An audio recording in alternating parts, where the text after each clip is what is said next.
worked. Hey, what's going on, Sean? Sean again. What's up, buddy? My man. Good to be here, guys. Once again. He says, you got to have me back. Have me back. Have me back. I demanded it, so I'm here. He's here to talk to us about some cool stuff today. Behind the scenes, I'm already here. Yeah, we didn't like do a drum roll or nothing. You just, hey, roll credits. Let's go. I changed rooms as well. No guitar or anything. We're here in the. It saddens me not to see the guitar, but we're gonna move on with it. Yep, it looks like you're in the bathroom on the throne, I think. Yep. I'm out of toilet paper. You know how uncomfortable those moments are when you run out of toilet paper by yourself and there's no one else to grab it for you. I'm sure you guys have all had that moment at least once. Turn the shower on. Never. Get your shower going. No, the shower, that's something that they do in India. They don't have toilet paper, so they just jump in there and, there's actually a jet that they have on every toilet in India and the nicer homes where you sit on the toilet and the jet just does it for you. No toilet paper. Sean, what is the little water pot thingy? The water pot? Well, are you talking about what they sit on or no? It's like a plant waterer almost that they leave in the bathroom by the toilet. Oh. Is that for the butt crack? Or? Yeah, that might be something that the lower shower. The higher income families have a jet spray that's shoots up your ass like that. When you're done, that shit is dripping. I did encounter that in Hawaii. Cooking. Yeah, there you go. I did encounter that in Hawaii. The hotel we stayed at had those bidets, and man, I'm talking about lukewarm. It had to be like 96 degrees, maybe. It's pretty nice, man. I'm not gonna lie. And welcome to the Crucible Podcast. Apparently, we're talking about toilets. Oh yeah, that's what we're here to talk about: precious metals and toilets. Hey, that's never been done. We can do that. We hit the spot. Sean, I've been meaning to ask you, man, because we go back and forth. We talk a lot. And I know that you move a crap ton of product. By virtue of that, you have a huge clientele, right? Like a lot of people you deal with on a regular basis. You must encounter some pain in the butt, headache type customers. Where do you draw the line? And maybe share some stories with us. But where do you draw the line at? I'm just not going to work with this person anymore. Well, I'm always trying to keep my customer as long as possible, and the lifeline of a customer. It takes a long time to acquire each customer and to have them come back and consistently buy products from you every time. So killing a customer right there and then just getting rid of them is an almost never. I try not to do it. They have to really cross the boundaries of what I feel is ethically just not right for a customer to do to the dealer. Uh-huh. And I think, it's only happened maybe 10 times. I've been doing this 10 years, and I want to say I can count on my fingers the number of guys that I've just said, "You're gone, bitch." Yeah, right. I don't like doing it. I love everybody. I try to be really kind to everybody and give them good service, but sometimes those customers just throw it right back at you, like they're throwing crap right at your face. And recently I dealt with it today with another dealer, and this is a dealer, mind you, and this is not a customer that you would just randomly meet on Facebook or Instagram. This is a dealer I've done 5 years of business with. Uh-huh.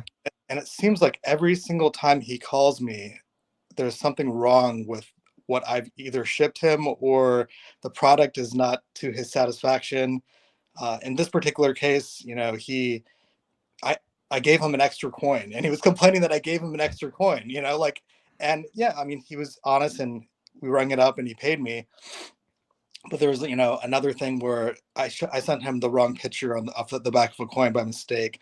And he already sold that coin to his customers. And, okay. And a while back, where the picture was right originally that he sold, but he was trying to remember when he bought it. So I sent him a picture this week, and I sent him the wrong back, and it was a buffalo gilded coin, and the coin was supposed to be a round, right? And basically I sent him the back of a picture of a coin that had a Nui back. Okay.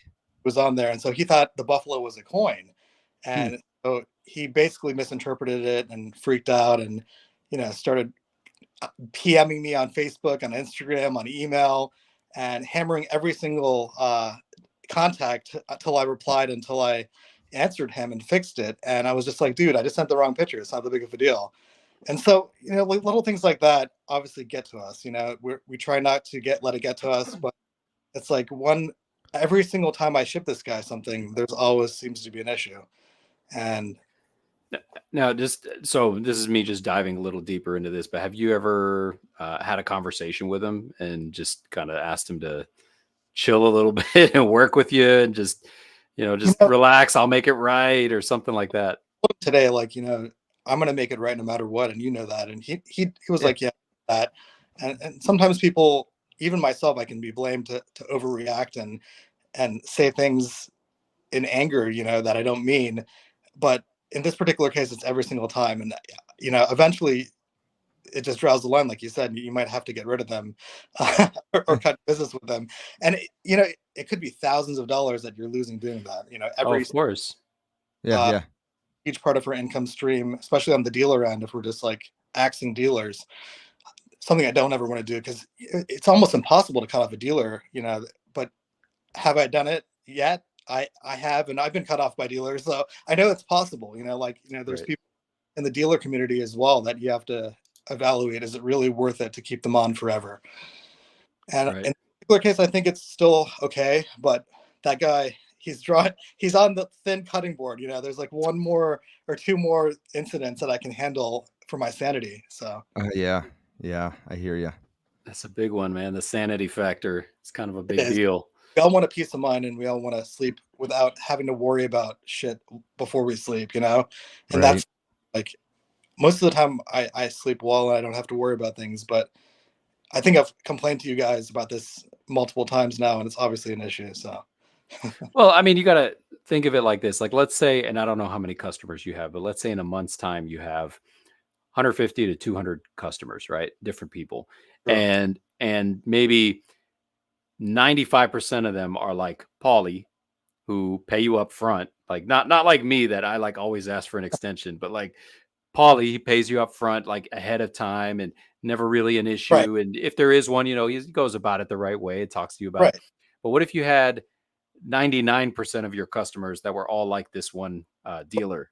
And then you would Like, have to evaluate, like, am I even in the right business? Like, Yeah. you'd go Right. crazy. I mean, should I do this for the rest of You my would, life? you'd have to go completely crazy or just close up shop. you And wouldn't have have the to. bandwidth to Have handle that. time where, like, our business, like we've talked on the last episode about, is high stress. There's a lot of things going on. It's customer service all day long. So, I try to maximize my time with each customer. I try not to spend like more than 5 minutes per customer, or 10 minutes, because you want to work through like hundreds of customers or thousands in a week, right? So you Right. can't spend like an hour on one customer. That would be crazy.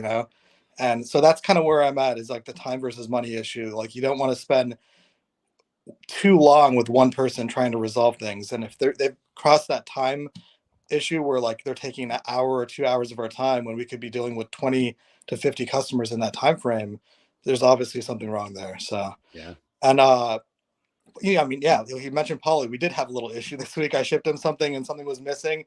And how long did that resolution take? Like 1 minute, maybe? Oh yeah, just a couple minutes. Just a couple minutes. It was, well, I sent you the picture. I said, yeah, I know. You sent me the picture. I said, me and Emil just opened that thing up on Right. our last show, and I kind of just hesitated a minute. I was like, well, I'm not going to say nothing here, but yeah, there was a couple things missing. Sent you a picture of what it was, and you're like, yep, here it is, laying right here on the desk. Whoops, it happens. Exactly. It's not the end of the world.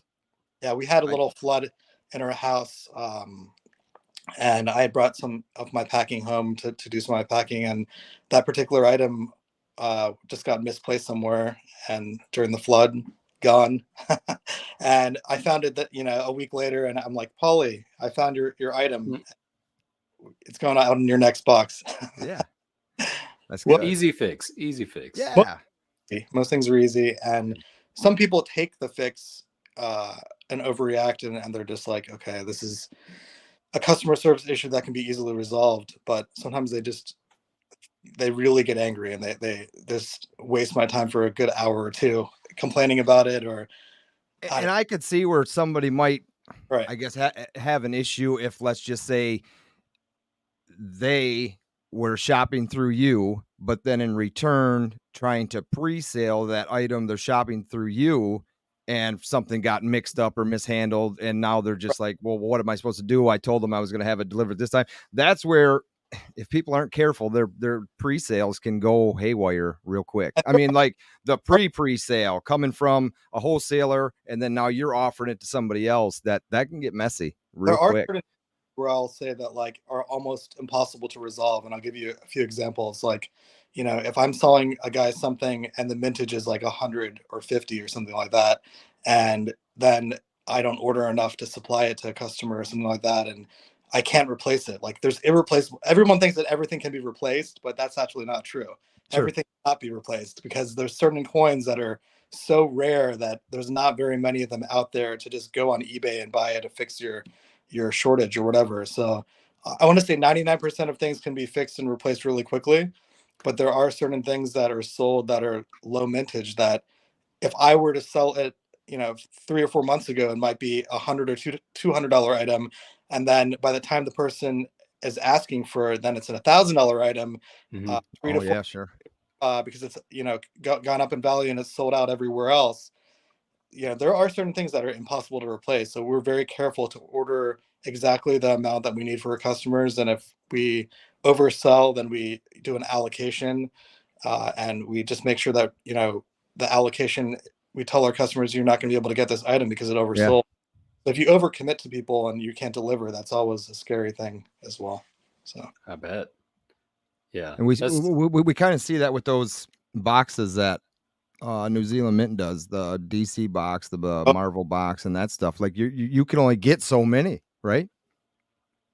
yeah, I mean, when we did have that is actually an example of a shortage where I had to eat, like, I want to say, I was making initially like $50 to $100 a box or whatever on the wholesale level, and then when I ran out of my wholesale stock, I had to order retail, which was about 450 to 500 to, Yeah. to a guy at 500, and I basically lost like 50 or $100 replacing it, because I had to sell that to a wholesaler rather than the retail profit, and so I did lose a few $100 there trying to replace something. And it happens, like, none of us are perfect as far as ordering exactly what we need, and sometimes we oversell or our spreadsheets are off. But that's a really shitty thing that happens, right? When you Mhm. when you have an item that is so popular that you just can't get enough of them to supply your customers. And we do our best, but these mints are like NC Mint. For those sets, for example, they really focused on selling those to their retail customers, and they didn't really want to spread that to the dealers as much as far as wholesaling it, for obvious reasons, because they knew that it was going to sell out on the mint Yeah. and they make a little bit more profit there. But I'm thinking that, I think we've discussed this, that the NZ Mint thing has a lifeline, and that these mystery boxes might be entering that end of Oh excitement yeah. where everybody's Sure. I think Emil and I talked about it. I mean, what's left they could possibly do that's licensable, that's right, a big enough name to right. sell out something that quick for that amount of money. I think Right. there's some Disney franchises that are left. They do the Disney movies. Um, that could be a possible one, and But at that point, are they milking it at that point? For well, sure. You know? I feel like DC is milking it. DC. Sure. I mean, you did Star Wars, you did Marvel, you did DC. I mean, I dude, was talking that's about DC in general. Is that every single person that knows the DC franchise, the general public, they only know of like 5 to 10 characters. Like, right. if you go outside of those 5 to 10 characters, can you really name exactly some of those weird DC Comics characters, like recognizable? Like I can. I can Nope. only tell you Batman, Superman, Green Lantern, Wonder Woman, and The then Flash. Flash. I'm starting to lose my train of thought here. I don't even know what else is next, right? So that's to me why the DC one didn't do as well, because the characters that are obscure or tougher to remember, only the hardcore comic book fans really care about those. Unlike Marvel and Star Wars, which is a much bigger franchise, and I think those are a little bit more well known. Right. Uh, Even Marvel, like, I'm not an expert on Marvel, but I know my X-Men characters. I know my main Marvel Avengers characters. But then when you get into some of those obscure ones, you could ask me 100 times, and I don't know the name Hmm. of people. Uh, I am a big Star Wars guy myself, and I know I want to say 90% of the Star Wars characters and names, but there's definitely some people out there that don't have a good memory for all the characters in that franchise as well. So Yeah, I feel like if they had maybe stretched out the time in between them, because they kind of came out back to back, right, but if they would have done them like one per year, I think it would have built up a lot more hype towards the next one. But definitely. when you see these mints that they start like cranking them out really quickly, you can almost get the sense that this is really it's a money grab. They're trying From to they're from trying what to I've heard, the next one is not coming out till August, so maybe they are taking that into consideration, and they're not gonna milk it as yeah, hard. I thought they were like having a set come out next month or whatever, which would be too early. I think you have to let that agreed, down a little bit. So. agreed. Yeah. But I am happy with what NZ Mint has been putting out recently. Like yeah, they're kind of retreads where you got the Death Star 100 gram and 300 gram, but those are pretty cool pieces overall. Hmm. Big. They seem to be doing better and holding their value and selling out. And that has to do with the ownership. Is that NZ Mint got bought out by a new company in New Zealand, and they kind of changed things the way that they're done.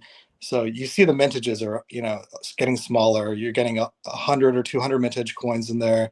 You're getting those pieces like this next month. There's a Transformers piece that's 5 ounce. That's a 200 mintage, and then you see those Star Wars movies posters. The 5 ounces are also 200 mintage, and so the sellouts are getting quicker and quicker, and they're Mm. trying to real collectibles and real long-term value out of some of these items, which is a good thing, I think, for the higher end collectible market, because you don't want to have thousands of products out there that are easily to access that'll never equal a sellout, I think. And so I'm Yeah. happy about that, at least that NZ Mint seems to be turning the page and not just doing chibis. Right. Oh yeah. Oh my God, the chibis. They've That learned was from, I think, a little bit, and they know they're heading in the right direction now, I would say. So. You know, sorry. Go ahead. You do Oh, it. just while it's fresh on my mind, we're talking about the New Zealand mint, but can we flip to like the Perth mint, right? Talk Yeah. to me if you know anything about the Perth mints, God series, and LPM, and the latest release they just did with this Apollo, and Yes. why we're not seeing the antiqued or the 5 ounce BU versions with that coin, because everyone prior we've seen it, but so far we've only seen the gold version and the 1 ounce BU version, and it's got some people upset. Was a very upsetting thing for some collectors, because the antique was really the one that everybody wanted. The antique 1 ounce and 5 ounce. Those were like, first of all, they were the nicest looking, because when you put antique on those coins, they look, The detail comes right off. I mean, anything. It's they look just, they look yeah, so antiqued. And I think it all comes down to like the resale value on them. Like I resold the Aphrodite and those Athena coins on eBay. But then when I got to like the 5 ounce Aphrodite, which was a 50 mintage coin, I still have the four that I got from LPM, and I tried putting it on eBay and I couldn't sell them. And so I talked to the LPM head of operations, and she told me why they're not making the 5 ounce BU, the 5 ounce antiqued, and the 1 ounce antiqued on the Apollo. And it really comes down to the resell ability of those coins, and that they're not doing as well, which makes kind of sense later in the series. sure. Anything later in any series is tougher to sell. The first few coins always do very well. And we can actually go to another coin in comparison, is that new pirate coin from Perth as well. What was it? The Black Flag. Henry, yeah, it's I something think, something Henry. yeah, the new Black Flag coin basically had the same kind of issue. If you look on AppMax, it's not sold out. Every single time that Yeah, coin it's upstairs. it has sold out without a problem, where the pricing has increased. I think they're still selling it at the same price that they put it out for that first day. Hmm. And it tells Sure. you that in general, like some of these bullion, I want to call them premium bullion coins, the ones that are in the 35 to 40 range, we'll say, rather than the 25 to 30 cheaper bullion coins. These 35 to $40 premium bullion coins are very tough to sell right now. And so that if you double that and you look at the antique ones, they're double that Yeah. price. Hmm. If people aren't buying the premium bullion coins, they're really not buying the antique coins, which are the $70 range. Right. Because when you look at $70 1 ounce coins, you want to have a box and COA. You want to have a nice presentation package, and that's the price point that people are used to now for that $70 range. They want to have coins that are nice and presentable and actual collectibles.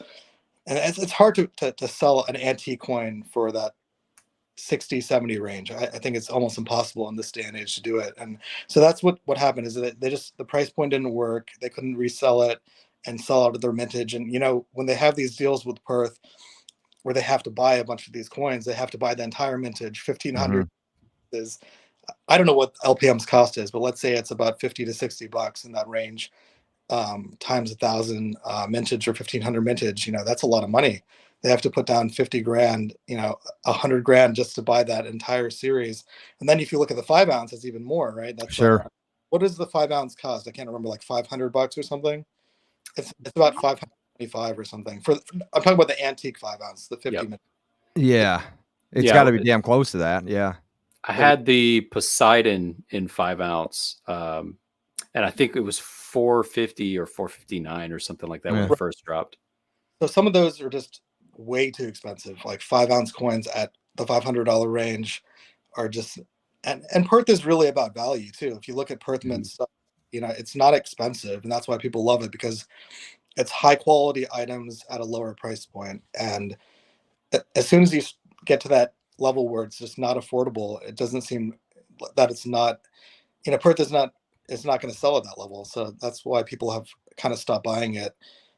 They're still buying the $35 Perth coins. And then the colorized Perth coins that have just come out, the dragons, are the next thing that people are really buying. Those carded ones that they have, the yellow dragon Melbourne coin show, the purple dragon, which was a Berlin Berlin release, I think, is when they did the purple dragon, or one of those. And so all those colored dragons seem to be the ones that people are really going for right now, as far as interest level and FOMO, like, fear of buying those dragon coins is crazy right now. I know that you guys saw, like, this week we sold some of the upcoming ones. I can't talk about some of that embargo, but I'll just say that, like, a lot of that stuff is going to sell out next month. In March, the Perth Mint releases are going to go. They're nice. They're nice stuff. Yeah. Remind me to talk to you about one of those dragons after we cut the camera off, because if it is under embargo, I don't want to dox you, man. But let's chat about one of them real quick, or after this show. But speaking of exclusives and these low mintage, colorized, things like that. Last time we had you on the show, you were talking about how you kind of take it under your purview to start doing this with certain coins, and there's a whole process involved in it. Can you talk to us a little bit about what's involved in making these? Sure. And I'll just give you a little history behind it, because I haven't been doing it forever, but I want to say that I was probably one of the first Facebook sellers to experiment with colorizing some of the government issued coins. And the first one that we took under our wing was a Wonder Woman coin from the Nui series. And we colorized the Wonder Woman, and we made her have the queen on the back in the same kind of Wonder Woman outfit that Wonder Woman has, in the same colorization on her hair. And we made the queen into like a superhero as well. It's a pretty memorable coin. But I did that with a guy named Joseph Stainlam, who's another dealer. And we kind of put our heads together, and we came up with a way to colorize coins and market them for a little bit more. The cost on the Nui coin was about $30 at the time, $35, and we sent it to a European company to get the colorization done, and they basically charged around $30 as well. So it ended up costing us around like $60, 60 to 70 range with the packaging. And the time frame is really what takes a long time, because you come up with that design and you want to you want it to be a really nice and memorable design. And so what we do is we email the company back and forth, and we give them pictures of what we were looking for, and eventually you come to an idea that really works, and we confirm it. And that's about a 1 month design process. After the design, it gets sent into production to colorization, which is about a month. And so you have a product in about 2 months ready to colorize, and you can market it and you can pre-sell it. and it's a pretty good profit. I mean, we make, more than we make on Bullion, 10, 15, 20% sometimes on some of these colorized issues, which is a lot better than making 5% on the Bullion or whatever. And so we're really happy with the way that these colorized coins have worked out. And right now we're doing Libertads because Libertads are just so popular here in the United States. Everyone seems to love their Libertads, right? Oh And yeah. what better thing to have than a Libertad that's colorized and themed and looks completely different than anything out there. And I want to say that Emil has helped and approved a lot of these designs, and we've worked back and forth. Emil, you did. You've been He's sneaking around on me. Oh he, yeah. behind the Emil is a graphics artist consultant for me. And I thought you just messed with eggs. I thought you were just coloring eggs. Oh, no, yeah. he knows what's going on. I trust his opinion, and we'll go back. Sure. We'll go back and forth on certain designs, and he'll tell me straight up if it's just garbage or if it's something that's some adjustments. And we've come up with some good ones. I'll have him put some of them on the screen here to show you what we've started with. And this is the Aztec Eclipse Libertad, and this is actually the that knocked it out of the park. It has a mintage of 180 coins, and we got 1,100 requests for these from dealers. Wow. About 10 times the mintage, and we couldn't obviously fill all those orders. There's only 180 made, so we had to cut, I want to say, about 1,000 orders right off the top of people who wanted these. But yeah, they go for a lot of money. Like on eBay, I think the peak was about $250 to $300 when these got to the eBay market, and we started selling them at around $80, which is that's about the colorized price point right now for these Libertads is around $80 is what we try to stay around. 80 to 90. Some other sellers are selling it at, and I mean, they're coming out awesome. Look at that. It's just a black Libertad. Yeah. Got the pyramids in the back, the Aztec pyramids. The front has the eclipse. It's called an Aztec eclipse. So you got the blood moon eclipse on the front. Okay. Back you have the solar eclipse. So you have the lunar eclipse on the front, the red, and you have the solar eclipse on the back. And I know eclipses are a big part of the Aztec and Mayan culture. They look at that as an omen, for the coming times, and it's a big thing to that culture. So that's what. Yeah. I think there's a solar eclipse coming next month, right? Like the 8th or something like that. So, something. I don't know if it's a complete eclipse or total eclipse. It might be a partial. Yeah, I think it depends where you stand. Where you're right. So they do the packaging and everything as well. Yeah. So the first part of the design is the coin, and you get a back designed, and you tell them what you're looking for, and they kind of shoot back different, estimates of what they think you would like, and we put it out, and we've seen that this particular coin took a few design changes. Initially, we had something on the back that was more like I want to say like a Northern Lights kind of color going in the back, and then we decided to make it into a more of an eclipse look, and it came out awesome. Everybody loves this. That looks great. It does. And that black is ruthenium. Is that right? Yes. The black Libertad portion of this coin is a black ruthenium finish. And the rest of it is just colorizing, and I think there might be some gold gilding on the back where you see the little glyphs. Yeah, the Estados Unidos Mexicanos. That okay, all right. The coin has some gilding on it as well. So very cool. The next one was something more like a fantasy coin. Yeah, this is a pretty cool. It started off as a blue angel, but we noticed that it had some likeness to some of those Avatar. Oh, sure, yeah. And so we basically went with that theme, and we gave her a bow and arrow.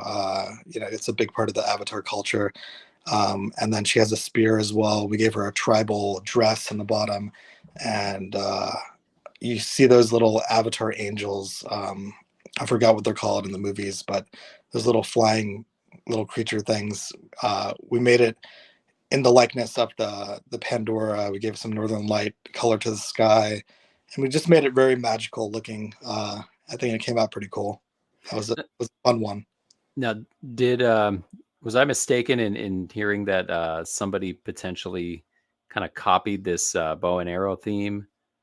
Yes. Oh yeah, that's the other thing, is that when you put out a design Oh, and popular, you get a lot of copycat designs coming out, and I think there's a catching fire one that somebody has done recently from Oh, that's right. a okay. hundred. So somebody has kind of taken that bow and arrow design and made it into a Hunger Games catching fire design, and whatever. It's Bastards. it's okay to Bastards. get influence and make your own coin on this. I think you don't have to take away from our fame or anything. or, Right, right, right. or it doesn't hurt the market to have different things come out, and we have another few designs coming up here pretty soon, and they're going to be I always try to do something Whoa. that hasn't been done. That's really my thing. I don't like to go ahead and just do something that's already out there. I really try to come up with my own design if possible. So this one is the Aztec history. You see the Aztec warriors on the top one, and on the bottom one, I don't know if you guys have seen that movie Apocalypta, but it's influenced by the human sacrifice right there with the Aztec and Mayan culture. They did human sacrifices, which was a very, very big part of their culture. And we've given a visual of a guy getting stabbed by the chief shaman of the Aztec culture, and they took that as a very serious thing. It's obviously not done anymore. It would be murder, but Right. it was acceptable back then in that culture to do sacrificing. So Yeah, they look really good. I like that top They one. do. Yeah, the blue really comes off it. I like it. that was actually my wife's idea. She came up with a headdress. She wanted to do it like a peacock, and I think they really got that theme down where they gave it a very colorful look. Yeah, That's the best part about colorization, is that you can fit so much in there that can't be seen in a black and white, sure. and you can't see as much detail. And then of course the packaging just looks exquisite in this one. It's got the Aztec calendar on the back, and then on the front you've got some of the ruins. Hmm. Love it. That's good. Freaking love it too. And the next one, this was my favorite, arguably. Stained glass. I thought this one looked amazing, man. So people have said, the Libertad is obviously the forefront of that coin, is the angel, and all other versions. Most of ours, we try to make them tasteful and very family like, and in this particular one, it's a very religious, spiritual theme. Uh-huh. But you see the regular Libertad, and her breasts are definitely the forefront of Sure. most Libertad coins, and you can see her nipples and everything, and that we try to make it as tasteful and as conservative and angelic as possible on this one. I think we came across that design really well. Yeah, I think you nailed it on that one. And a lot of guys were saying, like, this has got to be like the most tasteful Libertad that's out there as far as covering her up, and Yeah. they definitely covered her up there. I agree. I might recommend a Type 2, maybe. Like Where the angel is turning into like a fallen angel, devil, or got right out. yeah. Spring break angel. There's some Exactly. Yeah. Sure. Yeah. Oh, that's nice. Yeah, it's good packaging, man. It looks good. I really like it because it really looks like something that you could see like in a church. Yes. It looks awesome. And it has that whole I think it's the Virgin of Guadalupe, kind of the aura that's around her. Yes. It looks good. We started off with that design where we were going to have the, Virgin of Guadalupe as the forefront of this coin. And I think we kind of changed it to a white angel in the end. And I think me and Emil decided that it would look better as a plain white angel with the wings, and it would just be a better symbol of purity there. And the Lady of Guadalupe is obviously very important to the Spanish culture, and the Virgin Mary and that kind of thing. But in this particular example, we just wanted it to be all encompassing for everyone to appreciate an angel that is just pure and white. I think came out good. Yeah, looks Agreed. good. Looks I great. like it. All right. So drum roll. We're going to do a premiere here for the Uh-oh. next that I'm coming out with, and I think it's one of her best. I mean, it is definitely a colorful piece, and it's got a lot of detail coming out in it. But I think we really fit as much as we can possibly fit into a coin in this particular coin, because that's another thing, is that like these colorizations, you can add so many more features that are not already on the coin, and in the background or the foreground. You can do different water, underwater kind of examples, and you'll see that on this one, that we went above and beyond anything we've done before, and I think it's really stunning. So Aha. That's cool. This is called the Libertad Tropics, and we've got what's called a mer angel. I didn't really even know they existed until after looking it up, but we did create a mermaid with an angelic wing feature. And the cool part about this coin is that it has, a top and bottom aspect to it. That's what I'm kind of staring at. It's you can take it all in. It looks great. So the I mean, angel part with the wings, obviously, you see the birds flying in the air. Yeah. So you see all the flying creatures on top, and then on the bottom you see all the sea life and all the turtles and Flipper, who's about to poke her in the ass. He's getting some free but snips. it looks really good, because as you're looking away from the coin, you just want to keep looking into the distance, and you can see that all that is under the water and is just not laying on the top of a coin. Yes, It it's a looks very really nice. nice perspective coin. I think that it can show not only depth, but depth perception. You can see it Yes. from a close angle and from a back angle, and I don't think that that's really even possible on a non-colorized coin. And I think we really hit the nail here with what you can do potential wise on a colorized coin, and it's just phenomenal what they came up with. And I was sending them so many examples of what I wanted to portray in this coin, and I'm not even kidding. They came up with it in like one design. It was between email. Nice. How many Nice. different designs did I show you? Maybe like 2 designs, and we came Yeah, it up. wasn't much. We changed the color of her fin to pink. I think it was purple before, but that's about the only change I had to come up with on this one. You know what they kind of remind me of? You guys remember? You guys were born in the '80s, so you went to school probably around the same time I did. Okay. There were these stickers in the '90s that were very fantasy like, and like the folders that you could buy. Sure. Yeah. Do you guys remember? I can't remember the brand. Maybe somebody in the chat No. wants to throw it Yeah. in there. If somebody in chat wants to throw it in there, go ahead. I won't remember no brands. I remember Wait. the girls always had them, and it was the name of the designer. I don't know who, but yeah, it looked a lot like this. It was really cool looking. I'm going to throw this one up right here. Oh, That's the back of it. Yeah. So the back, we wanted to put some seahorses, and we wanted to give it an underwater look, just the underwater aspect and the back, which is you've got the starfish and you've got some bubbles in the water, seahorse. and it's just a nice underwater portrayal. Even the sun coming through from the top side, shining down. Oh yeah, You pick it all up. That looks good. The lighting effect is nice on this, and Yeah. that's another thing you can do with colorization, is you can do different lightings, and you can do shadows and that kind of thing, which you don't see. Yeah. Right. Lisa Frank. That's the name of the The brand. problem with colorized that I Lisa find, Frank. going into just what can be done with colorized. The problem with it is that a lot of guys are doing colorization on top of coins, right? Where they don't even incorporate the actual coin that is there already, right? I don't know if you guys have seen this before, where it'll be like an American eagle with like, let's just It's say just covered. It's an just American eagle with a gremlin on the front. yeah. Yeah. Taking over the eagle and Lady Liberty. And so what we do is we try and incorporate the relief of the coin, the angel's wings, and we try to really take that design and just add colorization to the background and foreground.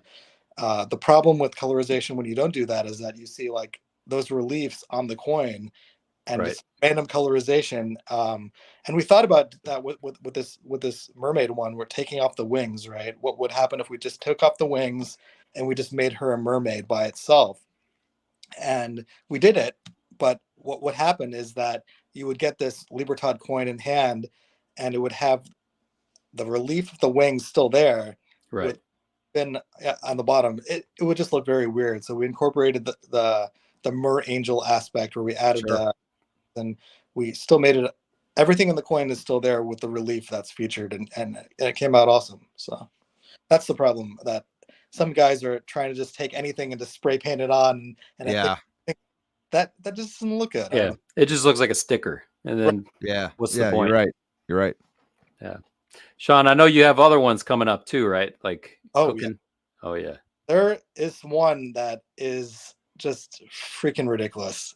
You know what I'm talking about, right? And I've shared it with you, and it's just going to be. There's a few ones that are coming up that you guys are going to be very impressed by. I'll just say that. I'm excited. Yeah. Okay, for the people listening, when are these ones available that So we just saw? the one I just showed, the Libertad Tropics, that is Yeah. going to out. This is the world premiere. Nobody's seen it yet except for you Sure. guys. Sure. Great. It's going to air tomorrow. And we're going to release Okay. it tomorrow, and that's it's going to come out, and I think it's going to sell out. I think it's pretty awesome. It's only 280 mintage. 280. All right. Anything's ever been done anything like it before in a Libertad colorized coin or any Eagle coin. I've never seen anything quite like it, and I'm just very proud of it. It's awesome. Yeah. So anybody who's listening or watching, definitely go in the description and look for Sean's information. Reach out to him on Instagram, Facebook, email, whatever have you, and see You'll see a ton of, what he can do to help you out. you'll see myself selling it, but you'll also see a ton of dealers on Instagram and Facebook. Yeah. What we do now is we market it to all the dealers that are out there, to give them an opportunity to sell these coins, and I think it helps not only sell out the coin, but it helps promote it and distribute it Sure. to different markets, because I can't handle selling to every market. I'm Yeah. only one person, right? So I like to spread the wealth, and I like to give every dealer an opportunity to get these out to their customers as well. So we're building our network there, and we're really emailing out a bunch of new dealers that we added to our email list. So you'll start to see a lot of these exclusives getting promoted by in different markets like YouTube and whatnot. All these different channels that we normally don't I'll even. check my email. So yeah, we're excited about it. Excited about it. I All have right.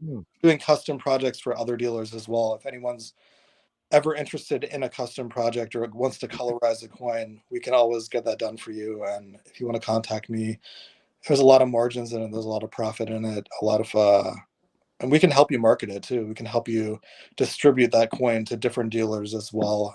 So you don't have to even worry about really selling it. You could just make it, design it, and at the very end collect money for doing almost nothing except for just putting the capital up on the bullion aspect of the Coin coin. itself. You have Yeah. to pay for the coin itself up front, and then you pay for the ennobling factor at the very end when it's ready to ship from Europe. And so those are the only two price points that you have to pay upfront money for. But at the end, you can just collect a big paycheck and have us distribute it. And it's a good model for everybody that doesn't really want to do that much work and still make some good profit in the end. And we can help you with that if you ever want to Very design. nice. Sounds like my kind of business. Hey, Sean, aside from that, you talk about colorization.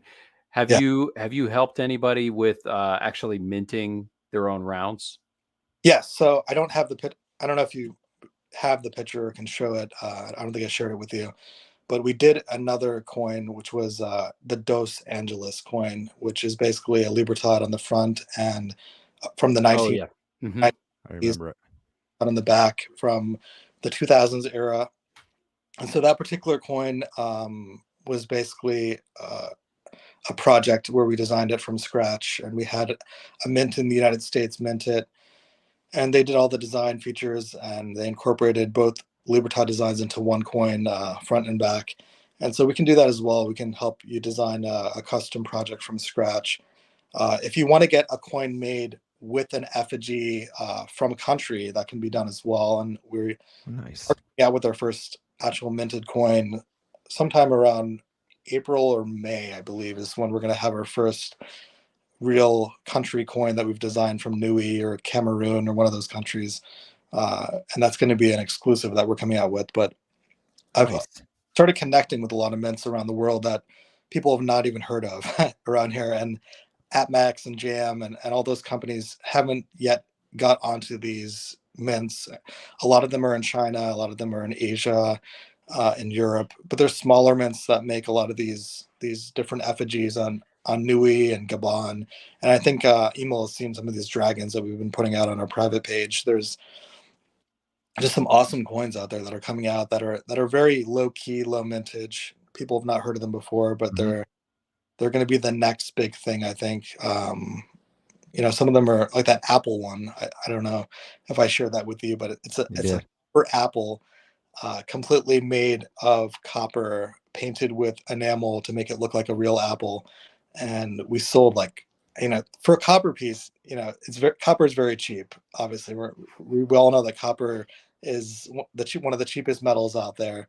And I think the copper content, on 400 grams or whatever is usually, I don't know, 10, $15 or $20. I don't know what the math is, but we helped this company sell a copper apple 400 grams, and they marketed it in the $150 range, and we sold hundreds of them, which was stunning Wow. for that particular price point on copper collectibles, which we've never done before. Silver and gold is the main format for collectible coins. You don't usually see copper coins really cross the $50 range, or Sure. Sure. on a copper piece is just, that's crazy. And people love them though. There's a guy that sold it on his whatnot, or his on one of his live shows, and he sold it for $200 each, and people bought like Wow. 50 few seconds. So That's that wild. copper is shocking to me that people are paying that much for copper collectibles. But I think it all comes down to the design, and these particular Apple coins were very realistic looking. They looked like a real apple. Like you would see it on a table and just take it and take a bite on it. And it's funny because there's a disclaimer on the box. It says "Do not eat," Dude, Yeah, you chip a because tooth. I think that people actually could potentially take that. Some little kid just takes it and tries to take a bite of it, and it's just a copper scratch on their tooth or chip, right? So You're talking about how realistic it looked, and I'm laughing because when I first saw the images pop up on my phone, the underside there was a close up of the underside of the apple, and right. if you're not like without context, it doesn't look like the underside of an apple. It looks like if you were holding your tongue and trying to say the word apple, you know, Yes. Yes. apple. Yes. I That's think what it that looked I think that like. the scientific term is sphincter. Is that what it is? It is It's a sphincter, yeah. okay. That's the look. The apple's sphincter. Yeah, it was pretty funny. Back to toilets. Here we go. So Yeah. We Full started with circle. toilets. We're ending with the toilet. the intro, outro. Yeah. But Right. Sean, for real, it's always awesome having you on the show. I think you shed a Yeah, whole lot brother. of good light on this stuff. This is Oh yeah. this is Uh, exciting. I'm very glad to be here again, and thank you guys for having me again. Oh yeah. Um, I Always welcome. have watched some of your other interviews with guys, and it's going really well. You guys are doing an incredible job, so keep it up. Seems to be. I Thanks, man. think this is 27 or 28. It's Something up Oh, like there, that. man. It's 27 or up there. 28. It's up there. that's But awesome. guys, if you want Sean's contact info, it's going to be down in the description below. Make sure you reach out to him for any of your precious metals and bullion needs, and don't be a dick to him when you're when you're getting your Don't be a packages. dick. If there's a problem, just let him know. He'll help you out. You don't have to Just go spaz through it about it. nice and easy. Nice and Just easy. take a deep breath. Just relax. Count to 10, and then send the email. That's right. That's right. Hey, and we're not going to go over it, but don't forget about the 5-ounce giveaway that we're doing on this channel. All that Get it. information will be in the description below as well. So get in there, hit those links, Boom. follow us, Instagram, YouTube, and the website, and we will see you all on the next one. Thanks, Crucible. Sean.